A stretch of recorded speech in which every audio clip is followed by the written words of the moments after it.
డిప్రెషన్లోకి వెళ్ళిపోయిన ఇజ్జత్ పోయినంత పని అయిపోయింది. ఇట్లా అయితే అని అస్సలు అనుకోలే. బిగ్ బాస్ పోతా లేకపోతే వస్తా. ఈరోజు డే 91.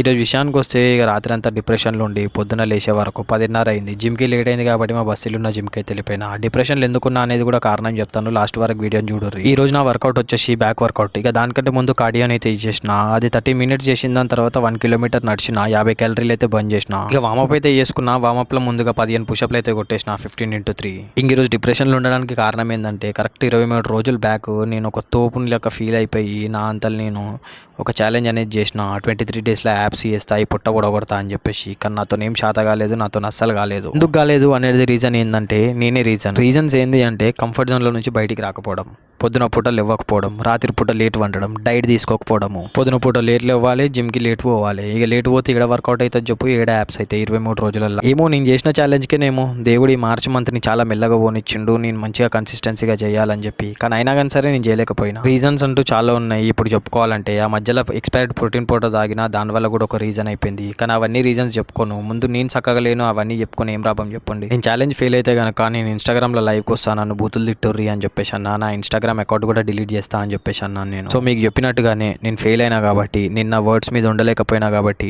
నేను ఈ రోజు నైట్ 12 గంటల వరకు నేను ఇన్స్టాగ్రామ్ అకౌంట్ అనేది డిలీట్ చేస్తున్నాను. లైవ్కి అయితే రాలేను, ఎందుకంటే నా ముఖం మీకు చూపించాలంటే నాకే సిగ్గు అనిపిస్తుంది. సో మీరు ఏమైనా బూతులు తిట్టాలనుకుంటే కింద కామెంట్స్ రూపంలో తిట్టండి. ఇంకోటి నేను ఇన్స్టాగ్రామ్ అకౌంట్ డిలీట్ చేయాలా వద్దా అనేది కూడా కామెంట్ చేయండి. నాకు ఇంకొక ఛాన్స్ ఇస్తారా ఇవ్వరా అనేది కూడా కింద కామెంట్ చేయండి. దీన్ని బట్టి నాకు అర్థమైన విషయం ఏంటంటే నీకు శాతగానప్పుడు ఎటువంటి ఛాలెంజెస్ చేయొద్దు, ఇజ్జత్ వడగొట్టుకోవద్దు. నాకు బ్లాగ్స్ చేయాలనే ఉంది కానీ నేను ఓడిపోయినా కాబట్టి నేను చేయాలి అన్నా కానీ సరే నాకు సిగ్గు అనిపిస్తుంది. ఇదే నా ఆఖరి బ్లాగ్ అవ్వచ్చు. ఒకవేళ మీరు ఛాన్స్ ఇస్తే రేపు మళ్ళీ కలుసుకుందాం.